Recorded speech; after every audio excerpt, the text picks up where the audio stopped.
तो आज हम बात करने वाले हैं एक ऐसे कानून की जिसने पूरे भारत को अंदर तक झकझोर कर रख दिया था। ये उस पल की कहानी है जब ब्रिटिश हुकूमत ने सोचा कि वो डर दिखाकर हिंदुस्तान को काबू कर लेगी, लेकिन हुआ क्या? हुआ ठीक इसका उल्टा। भारत की आत्मा जाग उठी। जी हाँ, हम बात कर रहे हैं रॉलेट एक्ट की, एक ऐसा कानून जिसे बनाया तो गया था भारतीयों को कुचलने के लिए, पर इसने आजादी के ज्वालामुखी को और भड़का दिया। तो सवाल ये उठता है कि आखिर इसे भारत के इतिहास का सबसे काला कानून कहते क्यों हैं? चलिए इसी को समझते हैं। तो देखिए, बात है पहले विश्व युद्ध के खत्म होने के ठीक बाद की। अंग्रेजों ने 1915 में एक डिफेंस ऑफ इंडिया एक्ट लागू किया था जो कि सिर्फ वॉर टाइम के लिए था। अब देखिए, युद्ध तो खत्म हो गया, लेकिन अंग्रेजों का डर खत्म नहीं हुआ। उन्हें ये डर था कि कहीं भारत में क्रांतिकारी गतिविधियां फिर से सिर न उठा लें, और बस इसी डर को काबू में रखने के लिए उन्होंने एक कानून बनाया। इसका ऑफिशियल नाम तो बड़ा लंबा चौड़ा था, anarchical and revolutionary crimes act 1919। लेकिन जानते हैं ये मशहूर किसके नाम से हुआ? इसे बनाने वाले जज सर सिडनी रॉलेट के नाम से। और इसका मकसद तो बिल्कुल शीशे की तरह साफ था, क्रांतिकारियों को कुचलना। जरा सोचिए, इस कानून ने सरकार को कैसी कैसी ताकतें दे दी। किसी को भी सिर्फ शक के बिना पर गिरफ्तार कर लो, बिना कोई मुकदमा चलाए 2 साल तक जेल में डाल दो, और प्रेस की आवाज उसे पूरी तरह से बंद कर दो। उस दौर में इसे 3 शब्दों में कहा गया था, कोई वकील नहीं, कोई दलील नहीं, कोई अपील नहीं। ये तो सीधे सीधे मानवाधिकारों पर हमला था, और इसीलिए लोगों ने इसे नाम दिया काला कानून। तो सवाल फिर वही है कि आखिर अंग्रेजों को इतना डर था किस बात का? देखिए, जैसा हमने अभी बात की, वर्ल्ड वॉर खत्म हो चुका था। अब ब्रिटिश सरकार को ये डर खाया जा रहा था कि कहीं युद्ध के बाद ये भारतीय सैनिक और जो क्रांतिकारी हैं, वो सब मिलकर कोई बड़ा आंदोलन न खड़ा कर दे। उन्हें अपनी सत्ता बनाए रखने के लिए एक मजबूत हथियार चाहिए था, और रॉलेट एक्ट वही हथियार था।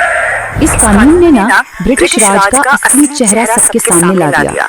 लोगों को ये साफ साफ दिखने लगा था कि अंग्रेज भारत को कभी सच्ची आजादी देने के मूड में है ही नहीं, और बस इसी धोखे ने पूरे देश में गुस्से की एक आग सी लगा दी। लोग सड़कों पर तो थे, लेकिन सवाल ये था कि इस बिखरे हुए गुस्से को एक दिशा कौन देगा? और बस यहीं भारतीय राजनीति के मंच पर एंट्री होती है एक ऐसे नायक की जिसने इस पूरे आंदोलन का चेहरा ही बदल कर रख दिया, महात्मा गांधी। उन्होंने इस राष्ट्रीय गुस्से को एक बहुत ही शक्तिशाली लेकिन अहिंसक आंदोलन में बदल दिया। और ये पल सच में ऐतिहासिक था। क्यों? क्योंकि रॉलेट एक्ट के खिलाफ जो आंदोलन हुआ वो गांधी जी का पहला ऑल इंडिया मूवमेंट बना। उन्होंने एक ऐसा हथियार सामने रखा जो भारत ने इतने बड़े पैमाने पर पहले कभी नहीं देखा था, सत्याग्रह, यानी सत्य के लिए अहिंसा के साथ आग्रह करना। और सही मायनों में यहीं से गांधी जी एक राष्ट्रीय नेता के रूप में उभरे। तो गांधी जी ने लोगों से क्या करने को कहा? उन्होंने कहा कि विरोध शांति से होगा। उन्होंने पूरे देश से अपील की कि सब हड़ताल करें, उपवास रखें और पब्लिक मीटिंग्स करें। उनका मैसेज एकदम क्लियर था कि हम अंग्रेजों के अन्याय का सामना तो करेंगे, पर हाथ नहीं उठाएंगे बिना किसी हिंसा के। और ये एक ऐसी स्ट्रेटजी थी जिसने वाकई पूरे देश को एक धागे में पिरो दिया। और फिर वो दिन आया, 6 अप्रैल 1919। गांधी जी की बस एक आवाज पर जैसे पूरा हिंदुस्तान थम सा गया हो। बाजार बंद थे, रेलगाड़ियां अपनी जगह पर खड़ी थी, स्कूल कॉलेज सब खाली। ऐसा लग रहा था मानो पूरा का पूरा देश एक साथ उठ खड़ा हुआ हो। ये पहली बार जब भारत ने इतने बड़े पैमाने पर कोई जन आंदोलन देखा था। लेकिन बात सिर्फ आम जनता तक ही नहीं रुकी। इस काले कानून ने भारत के जो पढ़े लिखे, जो प्रतिष्ठित लोग थे, उनको भी अंदर तक हिलाकर रख दिया था, और उन्होंने भी अपने अपने तरीकों से इसका विरोध जताया। विरोध की आग सिर्फ आम लोगों को तक सीमित नहीं थी, देश के सबसे बड़े बुद्धिजीवियों ने भी अपनी आवाज बुलंद की। और इसमें सबसे बड़ा कदम, सबसे बड़ा नाम गुरुदेव रविंद्रनाथ टैगोर का था। उन्होंने अपना नाइटहुड का सम्मान वापस कर दिया। सिर्फ वही नहीं, उनके साथी मदन मोहन मालवीय जैसे कई बड़े नेताओं ने सरकारी पदों से इस्तीफे दे दिए। अब देखिए कि कैसे एक घटना दूसरी घटना की वजह बनी। मार्च 1919 में रॉलेट एक्ट पास होता है। 6 अप्रैल को पूरे देश में हड़ताल होती है और फिर इसी विरोध की आग में 13 अप्रैल को जलियांवाला बाग का वो दिल दहला देने वाला हत्याकांड होता है। और जानते हैं, इसी गुस्से की आग से 1920 में जन्म होता है असहयोग आंदोलन का। तो आखिर में हम ये कह सकते हैं कि रॉलेट एक्ट लाना शायद ब्रिटिश साम्राज्य की सबसे बड़ी गलतियों में से एक था।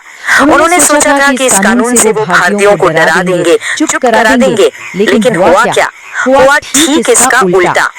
देखिए, अंग्रेज चाहते क्या थे और हुआ क्या? उनका इरादा था भारतीयों को दबाने का, लेकिन इस एक्ट ने पूरे राष्ट्र को जगा दिया। वो चाहते थे डर पैदा करना, लेकिन इसने तो भारतीयों में ऐसी एकता पैदा कर दी जो पहले कभी नहीं देखी गई।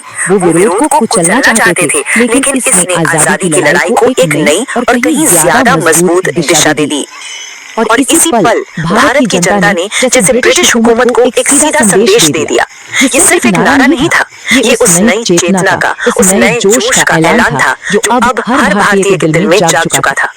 तो रॉलेट एक्ट की कहानी सिर्फ एक कानून की कहानी नहीं है, ये कहानी हमें यही सिखाती है कि जब अन्याय